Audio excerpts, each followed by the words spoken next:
I'm Mike Brown, author, nerd, and host of the Dark Poutine podcast.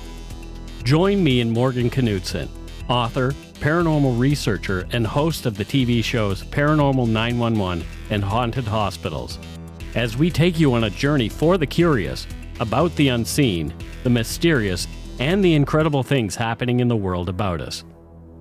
Welcome to Supernatural Circumstances.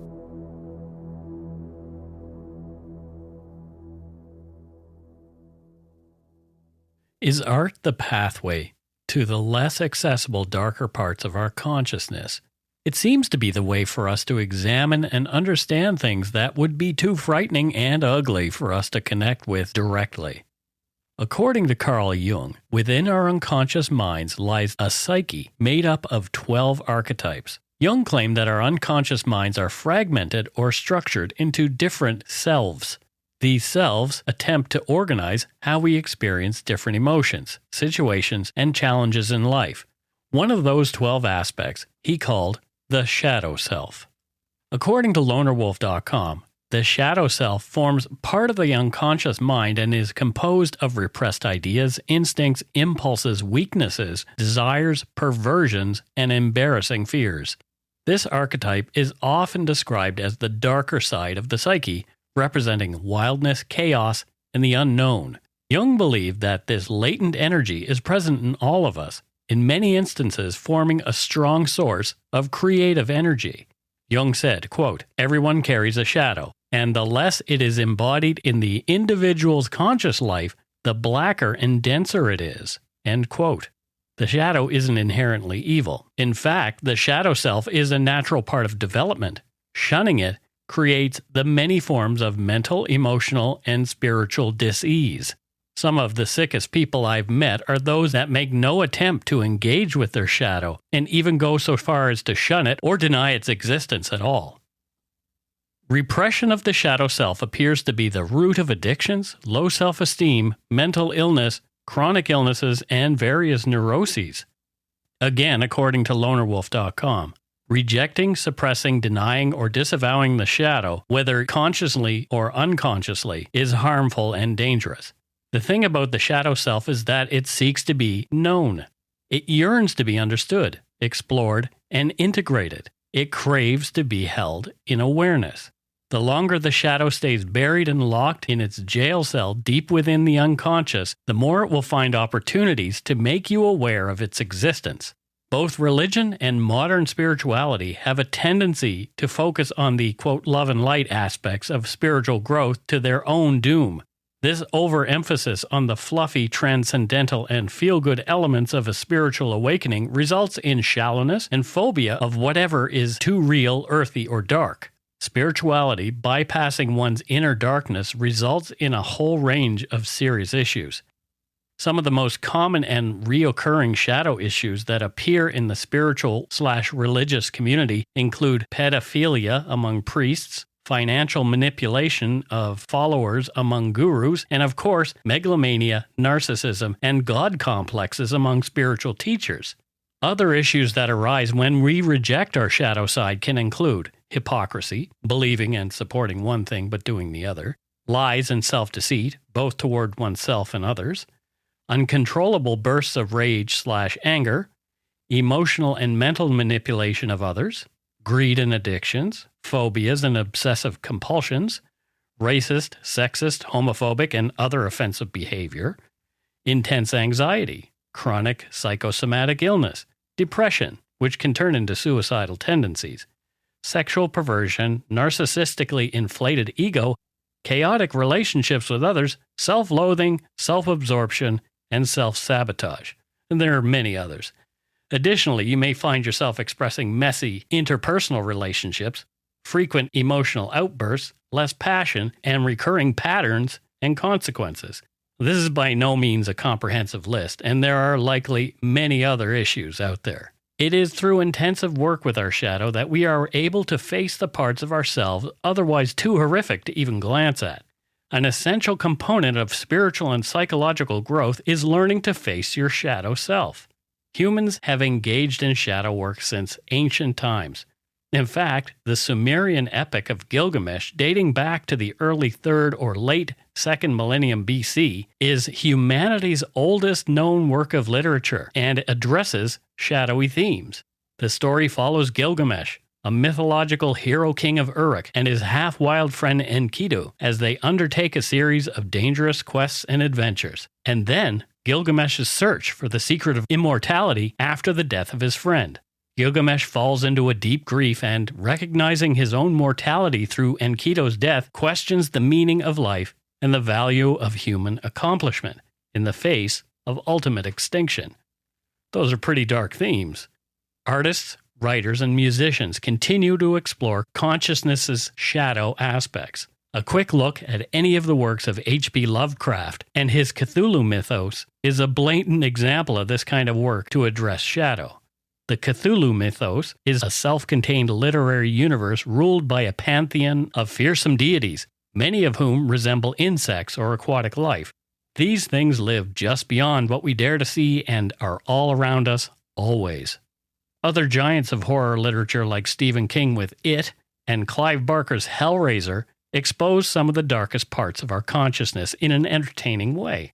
Musicians too, in particular heavy metal artists like Ministry, Metallica, Black Sabbath, Iron Maiden, Led Zeppelin, and countless others, dive deep into things occult and other dark topics, making those things more palatable for all of us to encounter. It's easy to celebrate our strengths, but what triggers the growth that many of us seek to create is learning to face our weaknesses, thus forming a healthy relationship with our shadow.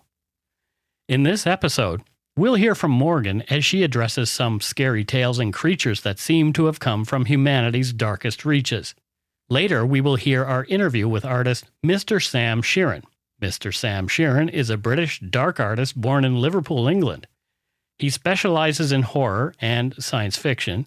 His work often includes elements inspired by vintage tales of monsters and madmen, dark futures, post-apocalyptic genres including cyberpunk, and industrial wastelands and classic literature including H.P. Lovecraft's The Call of Cthulhu, Oscar Wilde's The Picture of Dorian Gray, and modern classics like Clive Barker's Hellraiser and The Books of Blood, all of which he has fully illustrated. He's also designed scores of album covers and tour merchandise for a number of darker musical acts like Rob Zombie, Ministry, Cradle of Filth, and Rammstein. Here's Morgan. Who's telling your story? It's a big question, and one most people are utterly unaware of until they are asked to write it down and read it back. Whether you're creating a story about a cursed cabinet or about your own life, stories have a way of snowballing into real effects, and the more often a story is told, the more concrete it becomes. It's amazing to me how stories born of creativity, basic perception, and on occasion outright lies can begin to change the way our minds perceive the world around us. There have been many such cases over the years, such as the internet sensation of Slender Man, a character created by Eric Knudsen as an online horror trope for the Something Awful online forums contest, which soon became the center of a horrific murder in the United States. Something that began as a fictional romp was spun in the minds of two young children until they attempted to sacrifice their young friend by stabbing her 19 times in attempts to appease the spirit of Slender Man, who in their minds had become quite real. People have now reported seeing a representation or apparition of a similar figure throughout the years and have said on many occasions that these spiritual monsters are indeed very real and not a work of fiction at all. Some have even made the argument that the creature was actually drawn because of the image of Slender Man and that it had existed in various shapes and forms far beyond the creation of an internet Photoshop image. The character designer has maintained that it was his own creation and that Slender Man was nothing more than a drawing, but for the two 12-year-old girls, Anissa Weier and Morgan Geyser, in Wisconsin, United States, Slender Man was as real as the friend they lured to her near death. In this particular case, mental illness was proved to be a factor in Geyser, yet not in Weier. While Geyser felt no empathy, Weier was described as feeling guilty for stabbing the victim, but felt that the attack was needed to appease Slender Man. While this is a pretty extreme case, the power of the stories we tell is illustrated. In 2001, Portland, Oregon, a fellow by the name of Kevin Mannis was seeking out furniture at a yard sale for his furniture restoration company. He owned a little hole-in-the-wall business in Burnside Bridge, and as he was shopping, he came across an old cabinet. It looked all in one piece, but could use a slight bit of fixing up, so he purchased it and got to talking with the young lady hosting the yard sale. As a furniture restorer and history buff, he wanted to know where it came from and what journeys it had taken. As it turned out, the young lady was the granddaughter of a recently deceased Holocaust survivor who escaped Nazi-occupied Poland. Her family was tragically murdered in the Nazi occupation, and she, in turn, fled to Spain to escape them. When she moved courageously to the United States, the small wine cabinet was the only thing she took with her. As Mannis paid for the cabinet, the girl said, "Oh, I see you bought the Dybbuk box." Unfamiliar with the term, Mannis inquired, and the young lady went on to explain that her grandmother had been diligent about keeping the cabinet locked away. In Jewish lore, Dybbuk boxes served as homes for evil spirits and should not be tampered with. She quickly informed him that the box should never be opened, and if he dared to disobey, his life would never be the same again. Mannis dismissed the story and immediately took the box back to his shop for restoration as a gift. And upon opening it, he discovered a few odd items.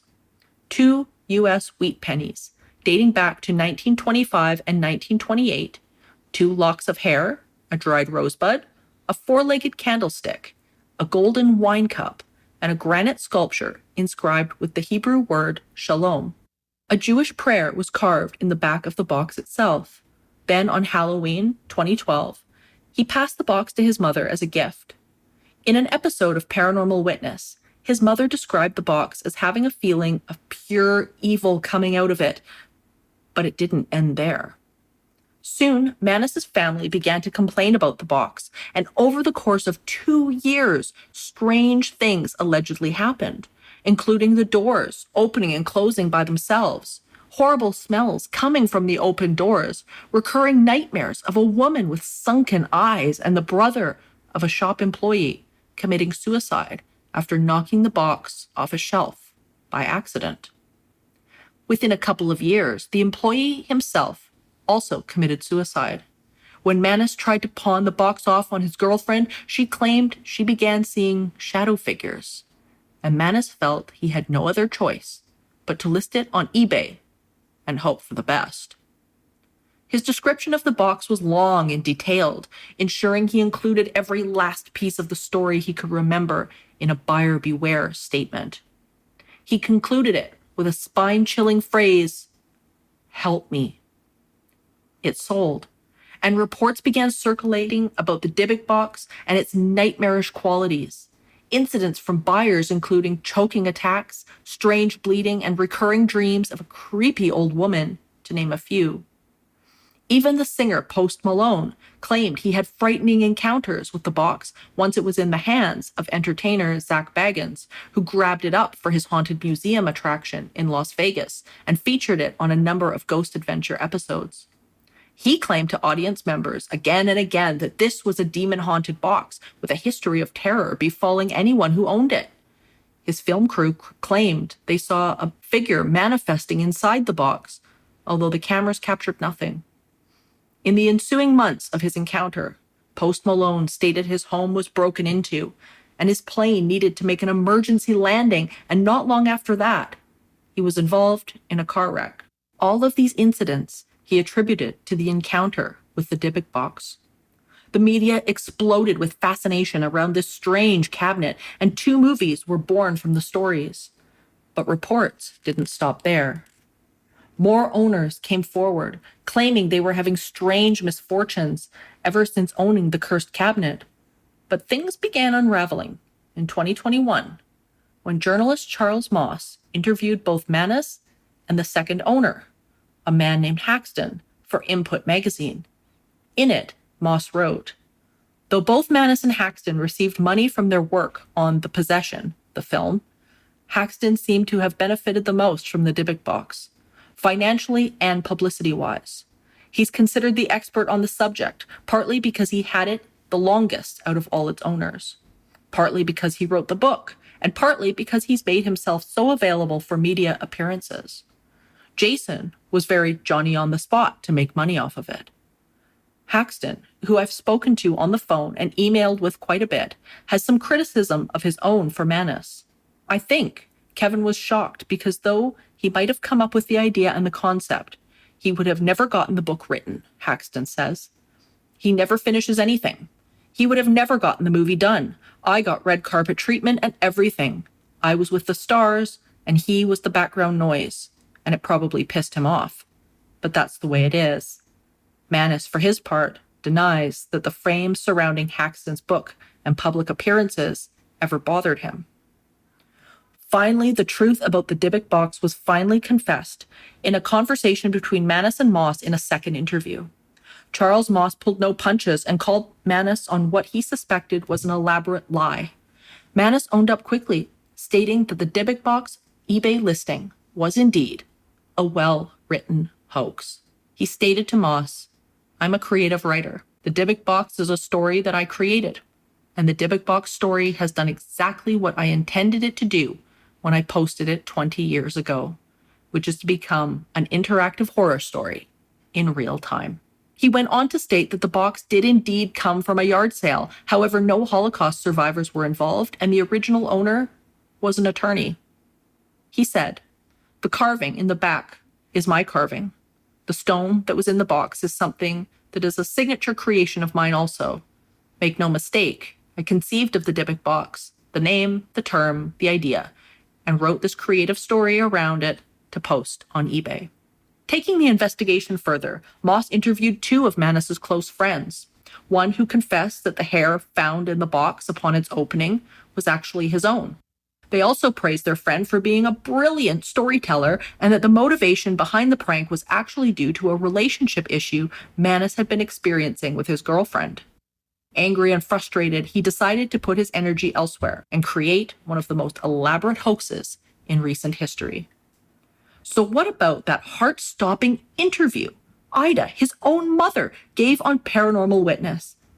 Well, it was an Oscar-worthy performance and a bit of motherly support, as Manus called it, and in order to keep it going, he kept adding new details to the public's attention through shows and entertainers such as Zach Baggins, who continued to feature it in his show and his attractions. Kevin Manus stated, "The only way to regain control and have a viable asset was to keep writing the story." And write he did. So much so, Baggins still has the prop in the museum, perhaps because he invested so much time into it. Either way, the legend of the cursed cabinet continues and leaves little doubt that a good story, coupled with a great storyteller, is a powerful tool. You are your greatest storyteller. You're telling yourself a narrative, true or untrue, every moment of every second of every minute of every day. That being said, it is easy to have others slip into that narrative as well. Parents, peers, friends, and bosses. Who are you allowing to write your narrative?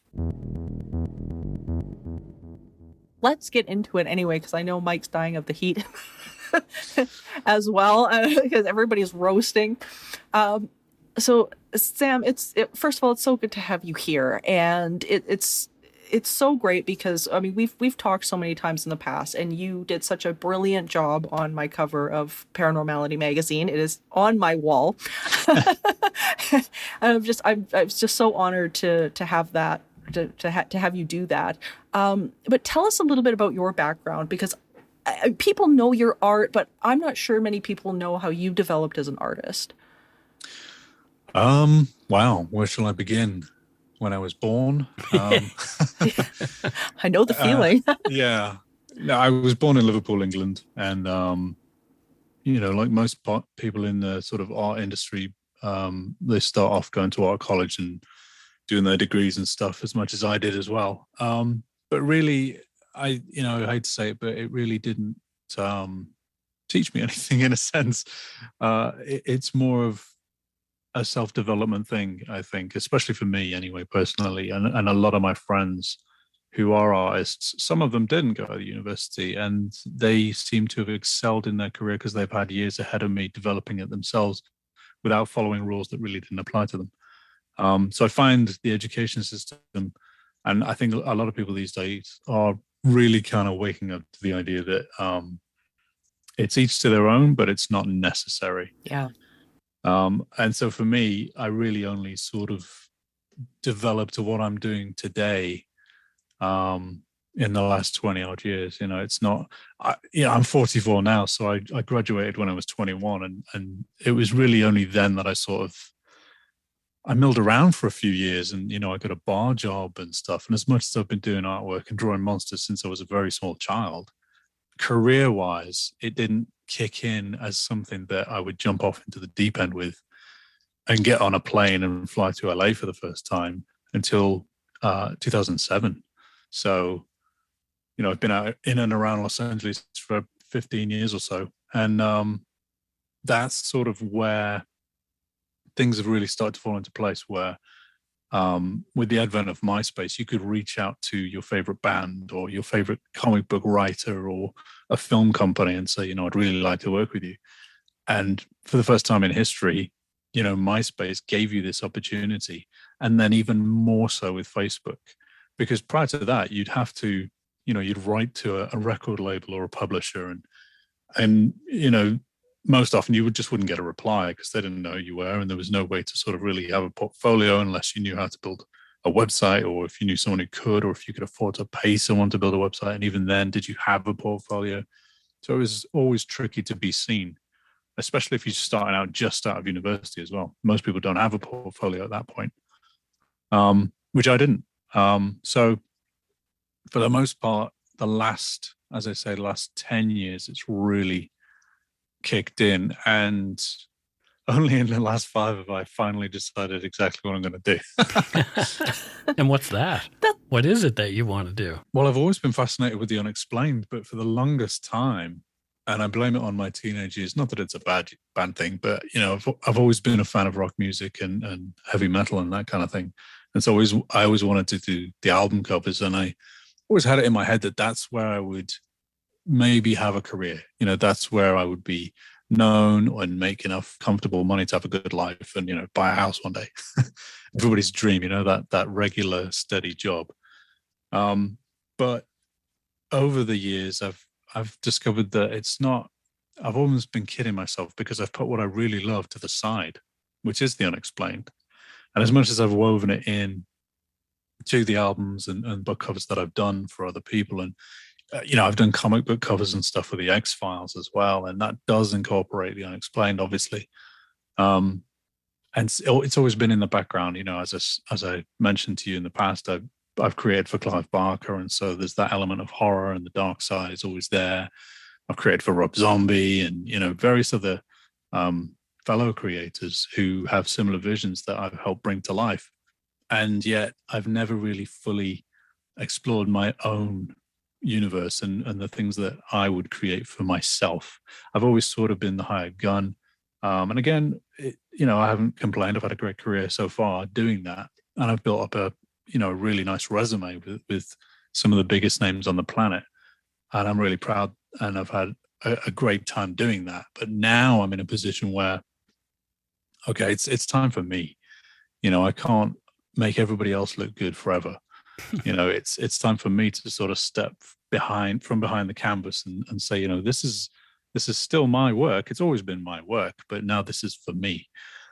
So I'm currently working on my creepy Christmas projects, which have been going on for a number of years in the background.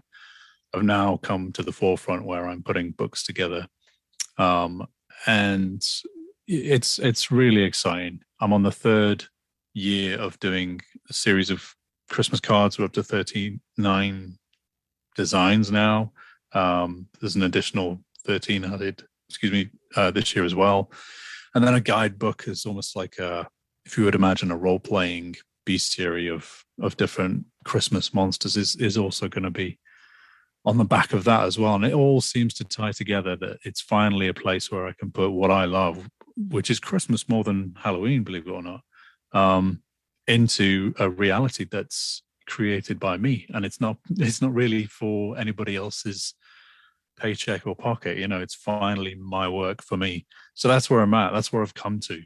And it's refreshing. It feels like I can breathe.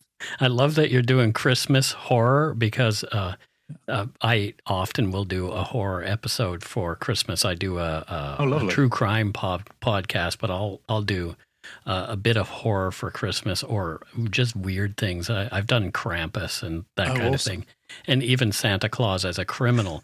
But I collect Christmas horror movies like Santa's Slay, SLAY, all of those kind of things, the Nightmare, all of that kind of stuff. And with this world that you're creating, do you have any sort of vision to bring it into something that isn't just a static picture, and maybe make it live? Yeah, I mean, it's currently on the table, be an option for television and film. And I have 2 producers working on it now through my manager, and that's been going on for a couple of years. But it's great, because that means that, I've already got my hands in that pie. And it's always the danger of, if you sit on something for too long, someone else does it. Mm-hmm. So true. And that can be really painful, and it can be really upsetting, especially when they don't do it as well as you could have. Not to blow your own trumpet, but you'll see something and you think, God, I had that idea like 5 years ago, and they've done such a bad job, and I would have done it so much better. We've all had that kind of thing. Or if you're a writer, someone publishes a story and you think, oh, I've been sitting on that, I should have just written it. So that's really where I'm at the moment, where I've put the copyright in place, and I've put those publications out there already, in a sense that I'm putting my hand on it to say I came up with this. And in that sense, it doesn't matter really if a big production company comes along and takes it from me, in a sense that they not beat me to it, but they create their own version of it, and it's okay, because it'll never be mine, and they'll never be able to do it the way I do it. So that's a self-reassuring kind of notion that I've learned to kind of adopt, because you can't constantly live in fear and be upset about someone stealing your work, because that, as we have spoken in the past about this, that's always going to happen. Someone's always going to steal your work, but it's never going to be as good as yours. So don't worry too much. That's always been something that I've told myself as well, and I find it such a not only a reassuring thing, just in case something like this actually happens, but I find as well that when you're the one in competition with yourself, it makes the journey a whole lot easier than paying attention to whatever anybody else is doing, and that's been my experience as well, whether it be with TV or art or anything like that. So it's really good to hear you say that as well. But speaking of Christmas, and the folklore, I mean, Mike and I have done a number of episodes on this show about we've done episodes on the Wendigo. We've done episodes just on a lot of the creepy winter characters like the Yeti, and things like that. And I mean, what have you found surprises people the most about the season when they discover this dark side to it? Because I don't think this is the picture of Christmas that everybody's got in their head. I think, I mean, the more where do I start? I mean, here's the thing. It's such a sprawling world when you really tap into folklore itself, regardless of Christmas. If we go back and we look at the last 1,000 years and beyond into Neolithic periods of pagan religions and things like that, it blows me away the wealth of material that can be found for writers and filmmakers and artists, but also in terms of cryptozoology and how some of these monsters today are rooted in those early legends. And it makes you wonder, are these creatures really real then, because they're that old and people are still seeing the same sort of things today? And that kind of thing, when you start tying reality to things like mythology and folklore, where it was generally maybe, some people would say, well, they're just morals and they're just lessons for people to learn, much like the stories in the Bible and the Christian world of that whole moralistic teaching kind of thing. It's the same in every religion. And of course, you have to remember that the church co-opted and adapted and molded a lot of the pagan religions into their own. So much of the Bible, most people are sort of, when they're anti-Christian in a sense, they sort of say, oh yeah, the church stole this and they made the devil look like the devil because it was based on Pan, and they wanted to make people move away from those pagan religions. And so they demonized him by making their devil look like their God. And, that's as far as people will really look. But I think what really does surprise people about the winter stuff is you split the seasons into 4 as a basic rule. But there's the 12 days of Christmas are filled with all kinds of characters that would, up to the Epiphany, which is the 6th of January, where the Messiah was recognized by the 3 wise men, or the Magi, who traveled from all parts of the world, following these ancient maps and constellations, that there would be this being would be born, this Messiah Savior. And you look at it from that weird, magical, almost Star Wars story kind of way, and you think, wow, that's actually pretty dark and crazy. And there's so many other characters that are woven in from different stories that are not ever mentioned in Christianity or on Sunday in the church and that kind of thing. Like the witches and the various different names of the witches, like Perkter and Berkter and Bircht and Perkt. And, it just, there's literally hundreds of names that I found across Europe, all describing the same or similar characters. One being the witch that was invited by the wise men to come along and see the birth of this Messiah, this being, this super being. And she said that she was too busy and she had cleaning to do, kind of thing, which is really weird. And so they went, okay, and they just went off and, followed the star or whatever and went to find him. And then she sort of got her chores done and regretted not going with them, and then went off to find the child and never could. And it's quite a sad story, this legend. And she'll go from house to house on the eve of the Epiphany, looking for children. And if they've done their chores, then they'll get silver coins in their shoes. And if they haven't, she'll slit their bellies open and fill the bellies with trash and straw and sew them back up. And there's so many different variations of this. And it's because she's bitter and angry at herself. And she's, also trying to teach children to sort of, never let down a good opportunity to go and see the Messiah or something. All these different morals are completely twisted over time. And I think it surprises people that there's so much more to it than just the nativity and the birth of Jesus. And, Christmas has so many more darker legends, which are nothing to do with the Bible, which came far earlier, Yeah, absolutely. Well, it's funny because I just finished doing all the art for Chad Lewis's upcoming book, Winter Legends and Lore. And there was stuff in there that he gave me this whole list of drawings and whatnot that he needed.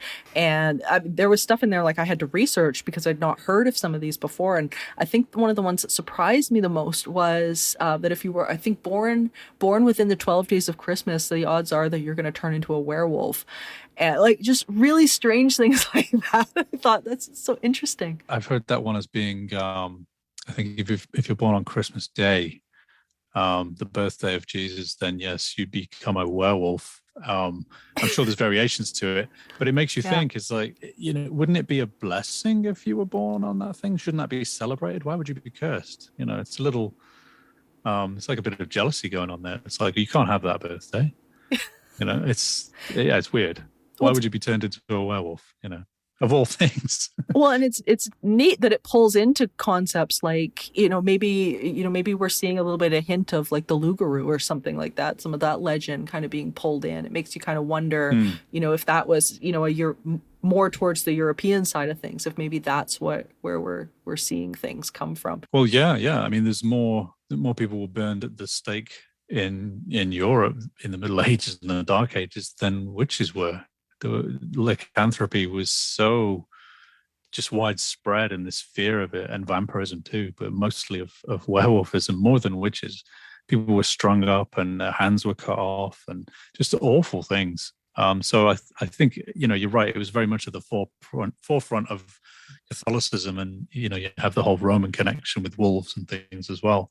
It makes you wonder. Yeah, absolutely. Well, you've had some some ties in with some of these cryptids, though, because you were saying like you've done covers for David Weatherly and Ken Gerhard, all friends that we know.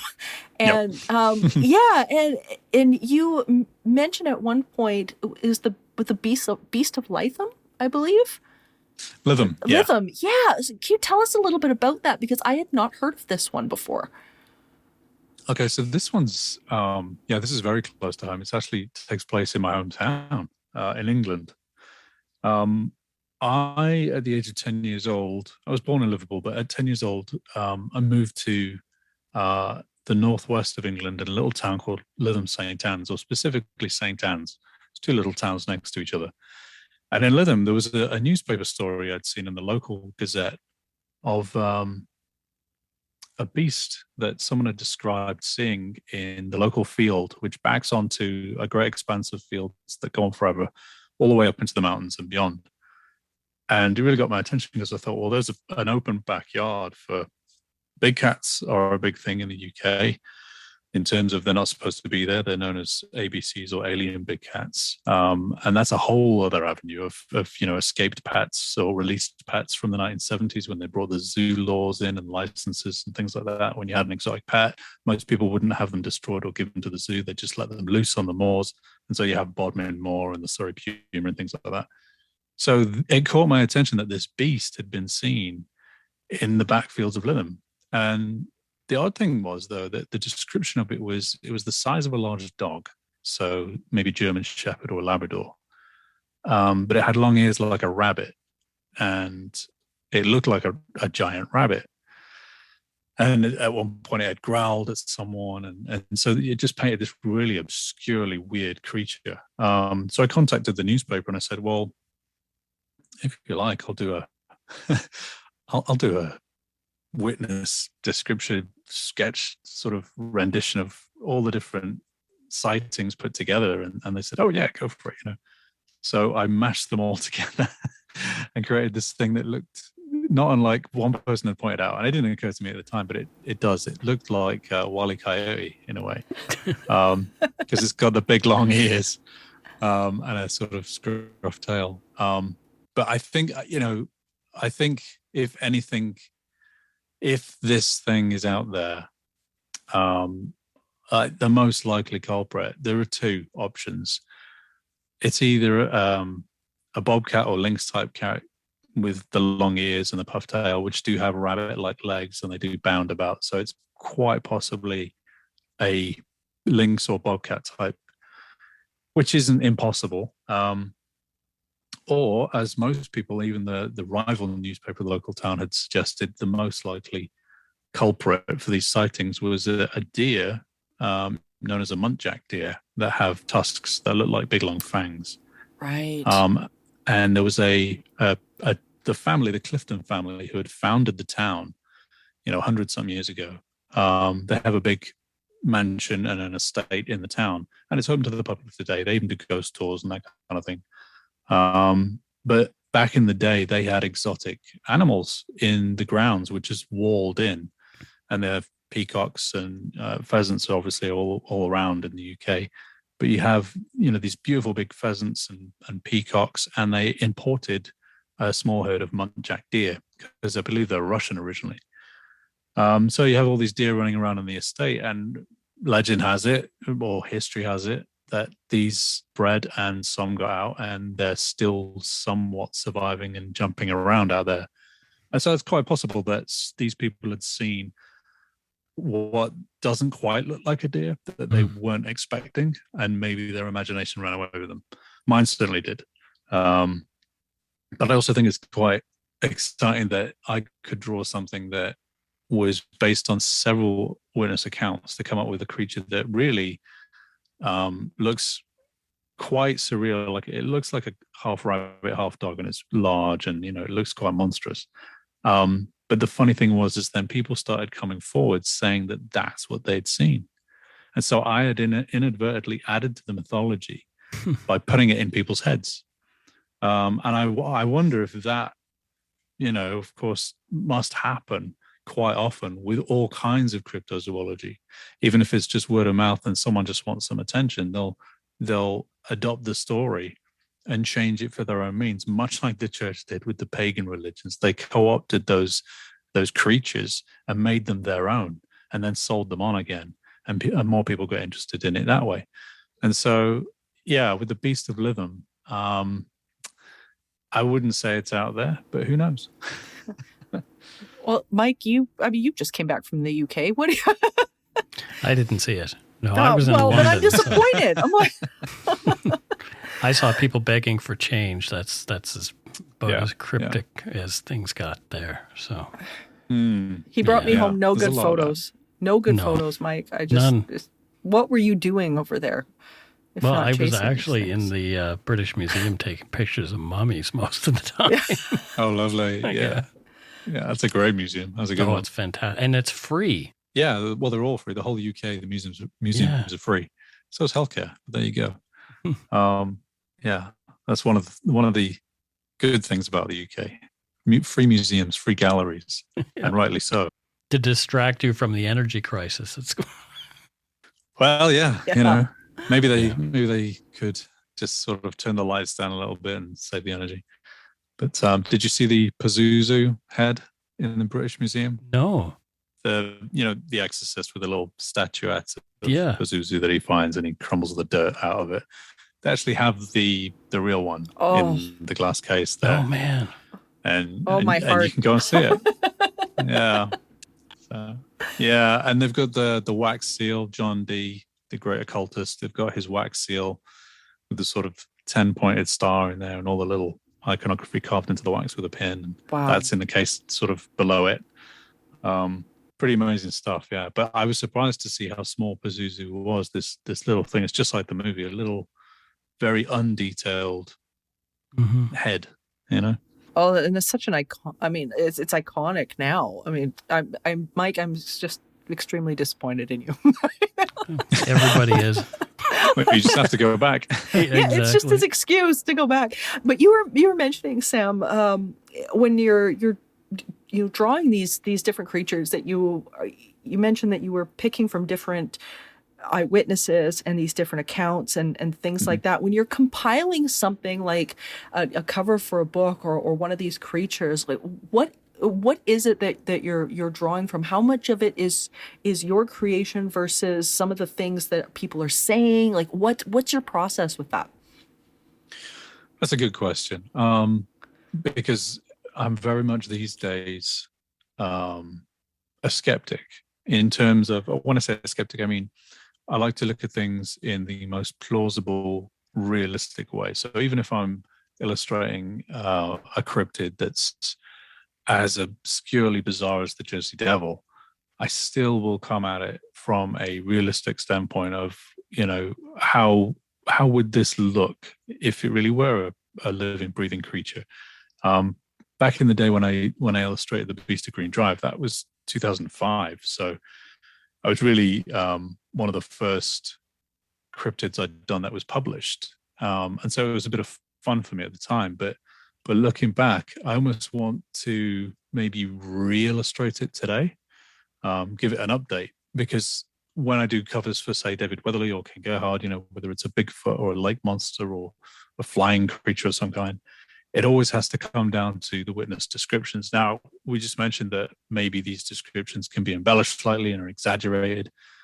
And you have to use a little bit of common sense and rewind that thinking and almost dig a little deeper into the language someone's using when they're describing something. Maybe even look at where that person's from and why they're using those particular words or phrases to describe a certain thing, because they might actually mean something else. That's just a limitation on where they're from. And it could be a language barrier thing. It could be an accent or regional dialect difference from one county to the next. Someone might say puma when they mean mountain lion. Someone mean mountain lion when they mean jaguar.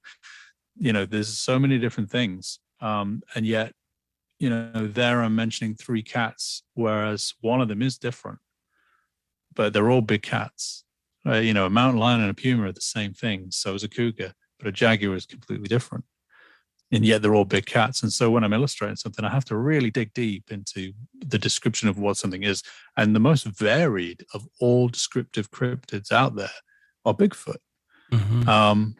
I've never come across, maybe, bar lake monsters, I've never sort of read or heard quite so many accounts of Bigfoot that are all so very different.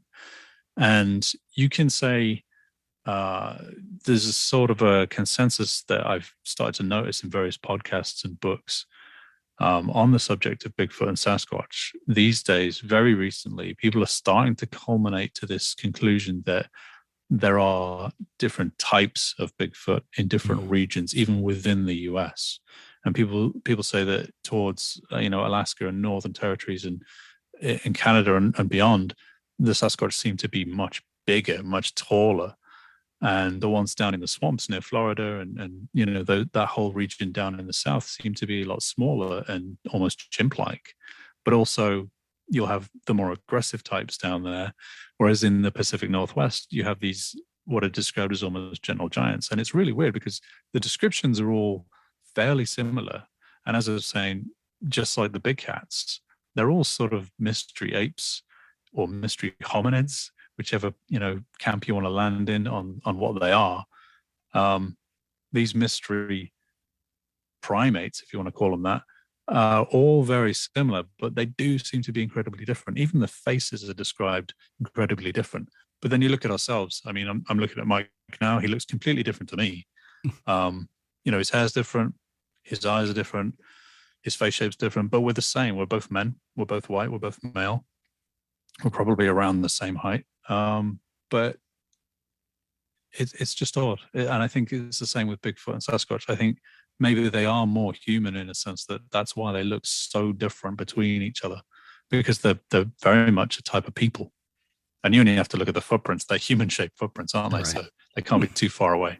Absolutely. Well, it's interesting to hear Dr. Jeff Meldrum talk about this, because he has come out a number of times saying that they are extremely different, like to the point where they might not even be within the same family. They might be completely separate. And the examples that he often uses are the footprints, say, for example, in Russia, whether it be the Shipton track or, whichever, but he's always said, there is, a diversive big toe that's usually seen with the Yeti tracks, where with Bigfoot there isn't. And he's referenced a number of times where he thinks that they're just absolutely not, they're just not the same. Where you've got down in Florida with the skunk ape and whatnot, again, like more chimp or orangutan like almost, like they tend to be rather thick and squat. So it makes sense to me that they would be, unique, especially when you've got different animals in different regions. You've got the swamps of Florida versus, the wilderness of Canada. I mean, you're gonna have to have different feet to navigate that terrain. Absolutely. Yeah. Different hair type, different diet. Yeah, absolutely. Completely different. It's funny you mentioned the Shipton photograph of the Yeti footprints from the 1950s. I've got a really large printout of that photograph somewhere. It's around here. I've just had it framed. Yet to put it up. But I've looked at that for many years, and it's that romantic image, isn't it? The one with the pickaxe sort of laying next to it for size comparison. And it has this huge, almost like a double big toe. And the more I looked at it, it just, something's sticking out to me in the back of my mind. There's just something not right about it. I'm not convinced. And yet I'm, as much as I said earlier, I'm very much a skeptic. I like to look at things from a very believable point of view of figuring things out. I'm extremely open-minded. I'm a believer in many ways of being open-minded as much as possible. And I think that is an essential part of being a skeptic. You have to be open-minded. Absolutely. To see every angle. You can't just poo-poo it. That doesn't make you a skeptic. If anything, you're not a skeptic if you say something isn't real. You're the opposite. And that goes to the same with UFOs and ghosts and stuff. If you just say, oh no, it can't possibly be an alien race because we haven't detected nuclear signatures in space, so therefore there are no aliens. That's just ignorant to me. But anyway, I digress. I agree. You're preaching to the choir. Yep. Yeah. That's a whole other can of worms, isn't it? But the Shipton photograph, I looked at it and, everyone in our little gang, we have folders upon folders on our desktops of things we've saved of lake monsters or thunderbird photographs or footprints, or we've all got those, don't we? But I have several versions of this footprint, and it's I'll see it on a website and it'll look slightly different on a website, and I'll save it. I'll think, oh, that looks a little different. I'll save that again because I want to sort of have a better look at it from different angles, up in the contrast, a different sharpness to it, a different size, pixelation. Maybe there's a slightly different photograph from a different angle. I've been looking for these everywhere, and I found a website where someone had lain over a previous photograph and did a sort of a transparent 50% so you could see through and see both images at once. And all of a sudden it's become pretty clear that that's actually a Sherpa footprint, and then another Sherpa footprint stepped diagonally across it. Interesting. And once you see it, you can't unsee it. Right. And so now I'm convinced that's not a Yeti footprint at all. And it breaks my heart, but the original photograph itself was sold, I think, 5 or 6 years ago at Shirley, what do they call it? Christie's? Yep. I was going to call it Shirley's. Christie's, yeah. And I think it went for $5,000 or something. But yeah, so I have this original photograph blown up in a print size because it is a romantic thing. It's it's one of those iconic, legendary pieces of this whole genre, isn't it, of the unexplained? And yeah, I look at it now and I can't unsee these two footprints that are sort of placed over each other. Even the big toe, there are photographs of Sherpa's bare feet, sorry, that they would walk in the snow with, and they have divergent toes. Now, if you think of ballet dancers or Japanese women with their feet crunched up in little shoes and how their feet become deformed and bunched up, it's quite the opposite with the Sherpas. They're sort of almost broken out sideways to grip rocks and to climb through the snow, and they have these really tough large bony feet, and they're quite deformed looking. And once you see that these are real people with those feet, and we're talking back in the day where perhaps they didn't have the footwear we have today, these people may not be around today, but in the early days of the explorations and the mountaineering of Mount Everest and that whole region, the Sherpas were pretty much just regular local people who lived there day in, day out, and so they were quite happy to walk around barefoot. And there are, as I say, photographs of these feet, and I can send you some, which look like Yeti feet with big divergent toes. Wow. And when you see these footprints laid over, you can quite clearly see that it's just a Sherpa's footprint laid over another Sherpa's footprint. And again, that's why you have this sort of double big toe kind of image, which doesn't appear on any other footprint. That's always been a kind of a red flag for me. Why this thing seems to have two big toes, and now I can see why it does. That's so. It's the first time I've ever heard that theory presented, because usually the typical theory is, oh, it's a double step of a bear, and it clearly isn't. It's clearly something else. And so that, yeah, thank you for bringing that up, because now I want to go. I want to take a look at it. It's really cool. Exactly. For the longest time, I played devil's advocate, and I thought, okay, so maybe they faked it, because you don't see a second footprint or a trail of them, other than the separate photograph, which is clearly goat footprints that have bled out in the sun, which look nothing like that one Shipton photograph with the pickaxe. You never see any other footprint other than this one, which is clearly a fluke. And for the longest time, I thought, well, okay, let's say it is a fake and they did it for fun. Maybe they heard stories and they wanted to scare their buddies or whatever. It does in some ways, if you can imagine someone wearing a big mitten glove, almost like an oven glove, it almost looks as though it could have even been someone pushing their hand into the snow to create that image. Because again, if this creature were to be 1,000 pounds in weight, even 500 pounds in weight, it's going to make a much deeper impression in the snow than it does on that picture. And so all of these details, when you take them into account, you add them up, it's sad, but it really does look like a Sherpa's footprint to me. That's as I say, that's the first time I've ever heard that theory, and I think that's really, really cool. But you haven't been completely devoid of controversy yourself with your art show that you did a number of years ago, A Walk on the Dark Side. Oh man. To me, because your art is amazing, especially your art with the mechanized animals and things like that. Well, we are going to put the link up for everybody to go to your website so they can buy prints and see this, because it's really phenomenal. Thank you. Well, it has to be done. It has to be. Your stuff is just so good. But tell us a little bit about that art show and what you wanted from the project and how it turned into what it did. Wow. I mean, that's so long ago now. That's almost 20 years ago. Wow. It's a long time. Long time. Yeah. I think that was 2003, I believe. And yeah, I just left university a couple of years before. And I then went on to sort of do teaching, and I'd been an art teacher for a year or so. And I thought, I'm going to have my own exhibition before I sort of hang up my potential to have fun and go out and do things in the world. I'm not going to be a teacher just yet. But I got my qualification, and I'm happy to have that extra bullet on my belt to use later in life. But it wasn't for me at the time. I thought, I'm not going to dive into teaching just yet. I'm going to start with an exhibition of my own, and I'm going to go off and do other things first. Not to say that teaching's bad, some people love it, and that's great. I just wasn't ready.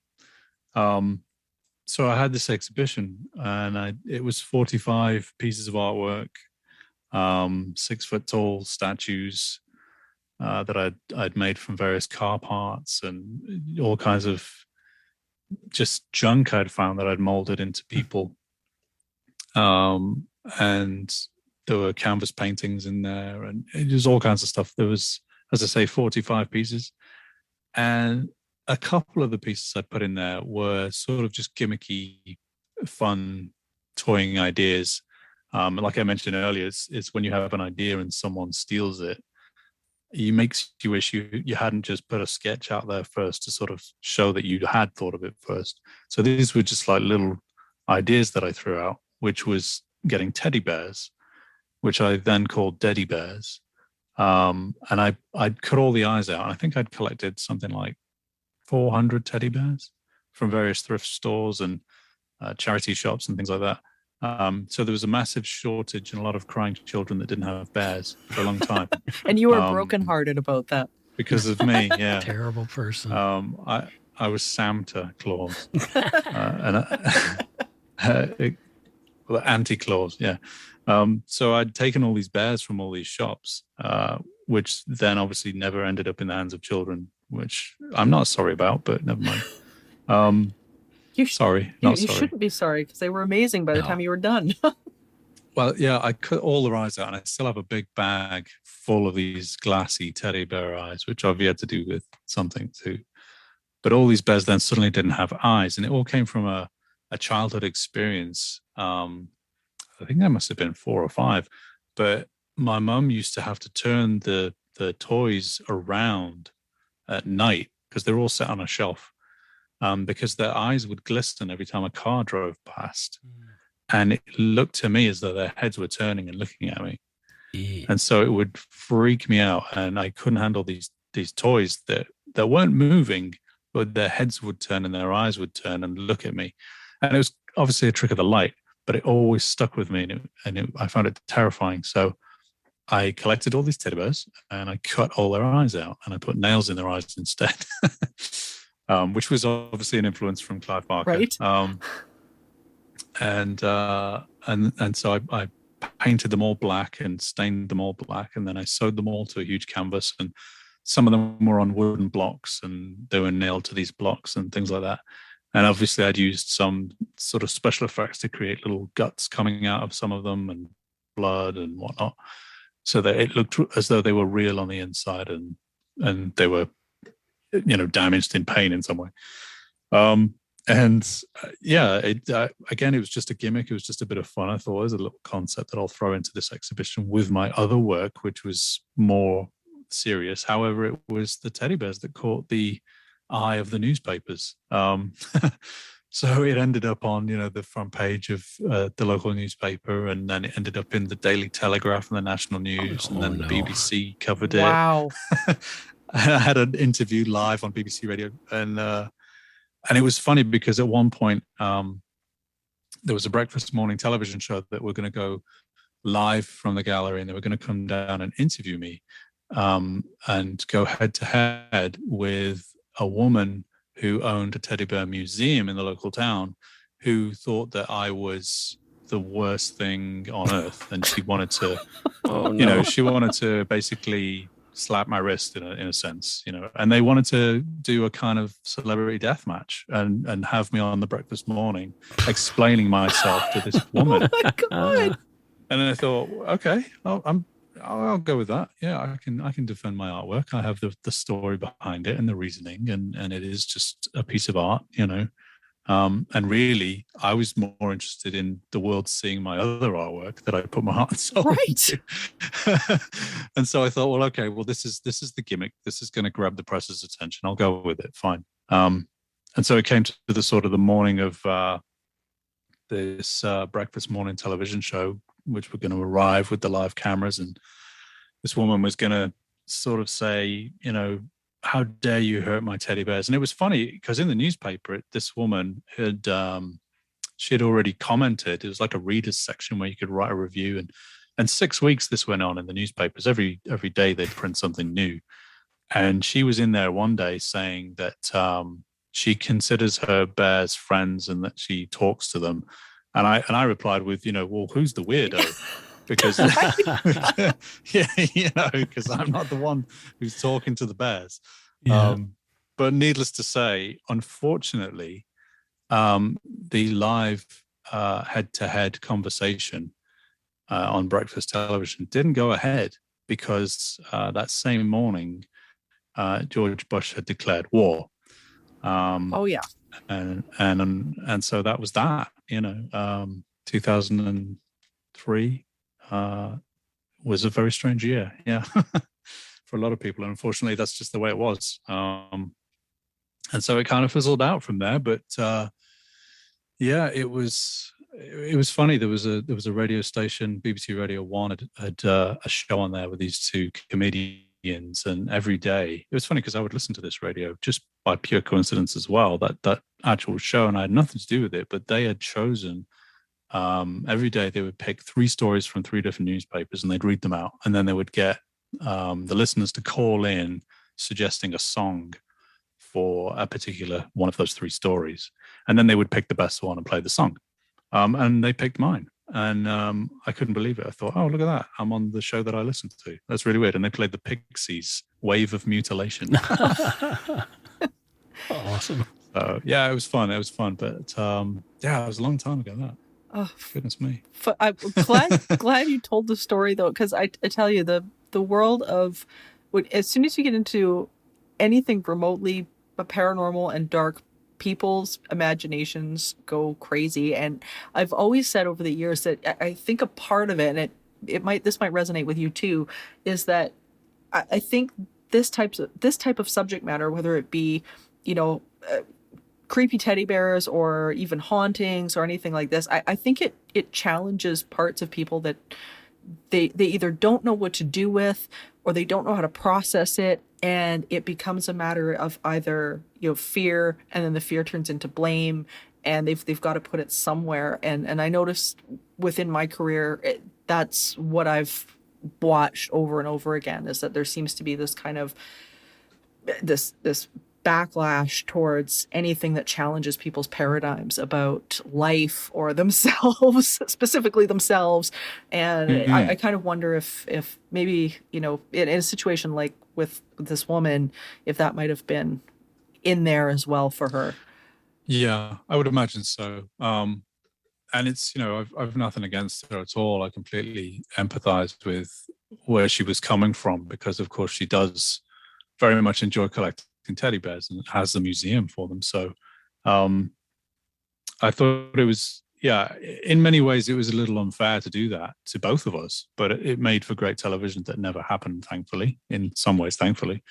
But I would never have destroyed her, I think I would have been still quite polite about it, and maybe in that way inadvertently made her look silly, perhaps, by being so polite and proving to her that I wasn't the crazy one.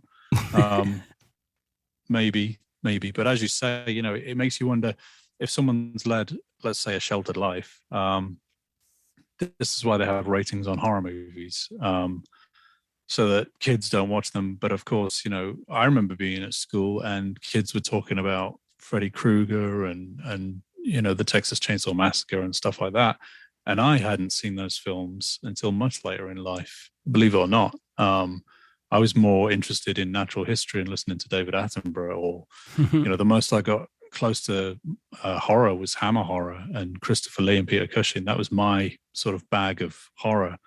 And so going to the video store, I would walk past these, Friday the 13th with Jason on the cover, or the Halloween Michael Myers and Freddy, as I say, and even Pinhead, Doug Bradley on Clive Barker's Hellraiser. I wouldn't see these films for years because in many ways I'd not been scared off them, but I didn't see them being of any use to me, because to me they were just horrific stories of people slicing each other up, and that just didn't appeal to me. And so it wasn't until later in life that I really got into the Hellraiser mythos and the romance and the deeper stories that are interwoven in that Clive had created, with the idea of different dimensions and beings coming from other worlds where there is no religion and it isn't about God and stuff like that. There's a great line in one of the Hellraiser films where Pinhead appears, and this character, this human sort of victim, says, "Oh God, help me," kind of thing. And Pinhead replies with, "Do you really think I look like someone who cares what God thinks?" Yeah. It's a great line. And it's wonderful, because it just paints this whole picture of this world that is so more deeper than Satan. It's beyond that. And yet you have this satanic panic in the 80s with Dungeons and Dragons, and you're having it today now, where we have this massive wave of popular culture with the advent of the streaming channels of Netflix and Amazon and everything else that goes with it, and even the internet, especially with YouTube and stuff. We now have generations of kids who they're exposed to stuff that they're not as shielded in a way. And I think it almost ruins the aspect of, and perhaps it's making people more extreme. Maybe they're thirsting for extremism because they're not shielded from what we would originally have considered to be horrific.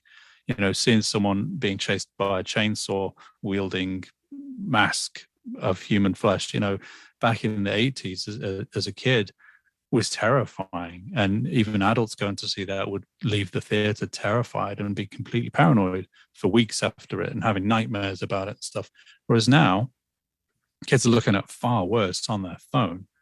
And they're looking at real life, which is far worse on their phone. It reminds me of a great quote from Marilyn Manson, where, and this was maybe 10 years ago, where he said he considers his career over. And this was 15 years ago.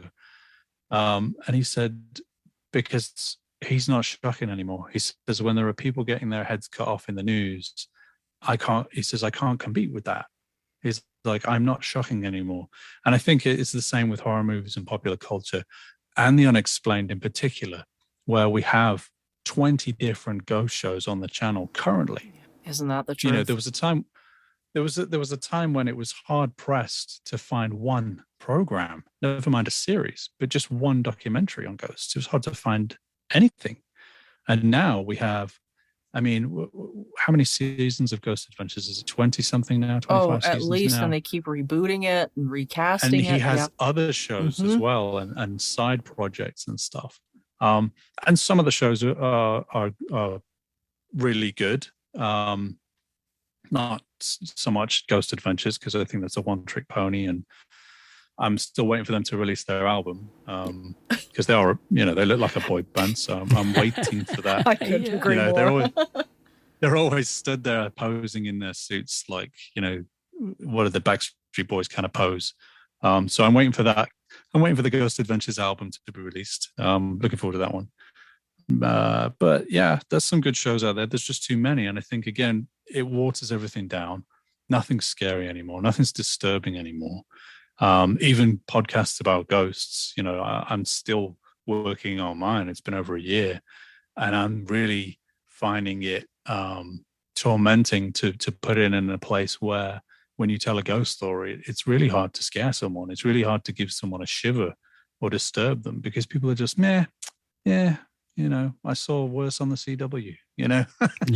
it's ridiculous. Well, that's something that Mike and I, like when we started this show, we were really trying to figure out which direction to take supernatural circumstances. And I think that's one of the reasons why we picked the direction that we did, was that, we wanted to take these subjects to another level, because that's to us, that's where the interesting discussion is the nitty gritty of the universe and that sort of magic side of our world around us, and then the fascinating people within that realm, like you and the other guests that that we've had on.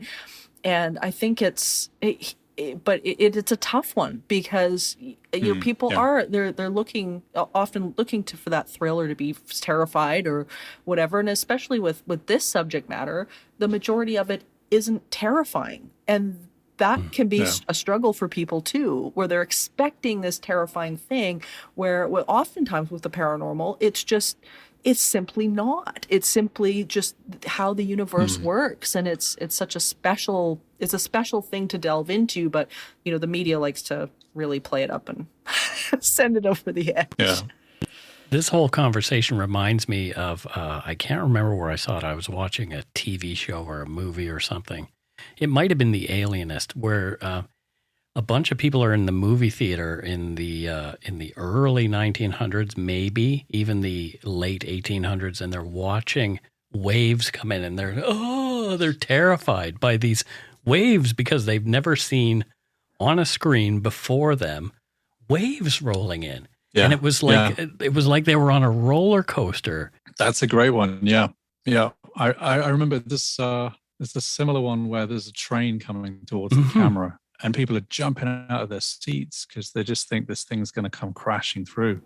So what is it that's going to scare this generation of people? What is it that's going to put the fear of who knows what into us? It's funny because, with the ghost shows, the most popular podcasts out there are true crime. And you look at the statistics, and it's way above everything else. Every other subject in podcasting are completely across the board, whether it's cooking or whatever. True crime is just astronomically popular. And I've seen a lot of the ghost shows on TV lean towards more of a historical presentation of what happened to these people before they died, rather than the scare factor of the haunt. Now the haunt industry around Halloween is it's a multi-million-dollar attraction-based themed costume, extravaganza of commercial selling of products and things like that. Whereas the haunt aspect of a real place on paranormal television in these documentaries seems to be leaning way, way more towards true crime. And they're all starting to sort of adapt and copy each other with the same gimmicks of, what was this family that lived here and what happened to them and why did they do this? And then there's the other little group that sort of jam themselves in there that are very Christian based, that believe that they can talk to the spirits and move them on to a better place, or give them peace, or move the spirits on. And you have that little niche of paranormal shows as well. And I think, for the most part, I hate to say it, but it's all a gimmick, and it's for television, and it's theatrical, and it's written, because you can't demand that every week and it works. Yeah. And yet some people sort of have this piano music at the end, and everyone holds hands, and they're like, "Oh, you're free now." And I just think, come on now, you're ridiculous. As somebody who has researched parapsychology for 20 years, I can vouch for you. It is completely not real. Yeah. It's just, it's so unrealistic when it comes to the real world of parapsychology. There's so much of that genre that is, it is pure entertainment, whatever. Well, Sam, thank you so much for being here for tonight. This has been absolutely wonderful. But tell people, website, where people can find you, where they can find your work. We're going to post it because it's amazing. Thank you. Go for it.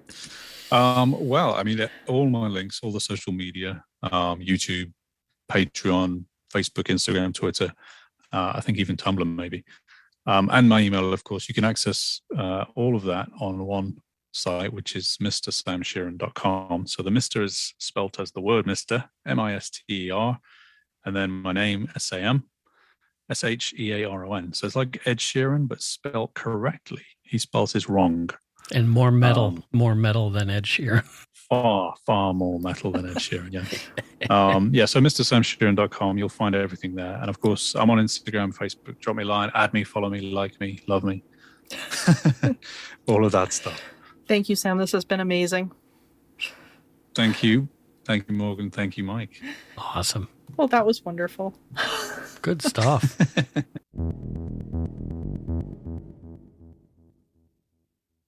Here's Morgan for this episode's segment of Spiritual Healthcare. In this episode's edition of Spiritual Healthcare, the segment of the show where you get to be the creator and designer of your paranormal and spiritual experience, we're going to tell you about a process called the inner space process. This is a great process for when things seem chaotic or you're finding your mind overrun with a lot of clutter.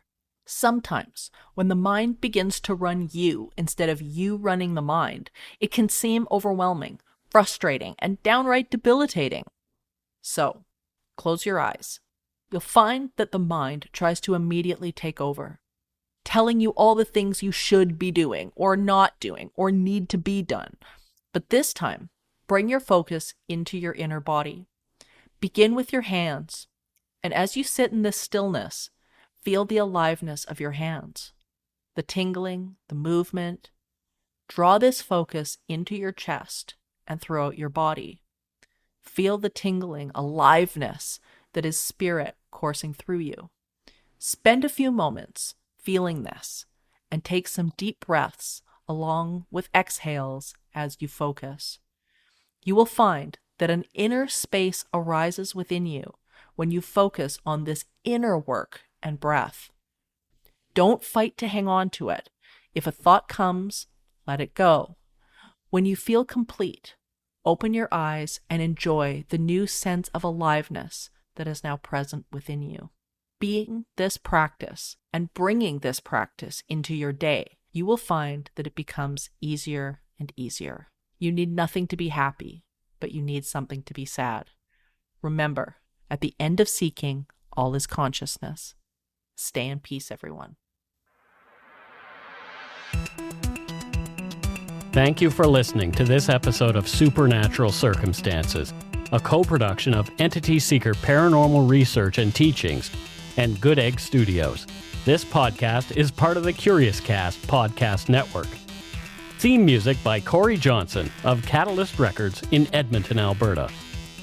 You can find out more about Morgan Knudsen at entityseeker.ca and more about me and listen to my other show at darkpoutine.com. Feel free to email the show at supernaturalcircumstances@gmail.com. Good night for now.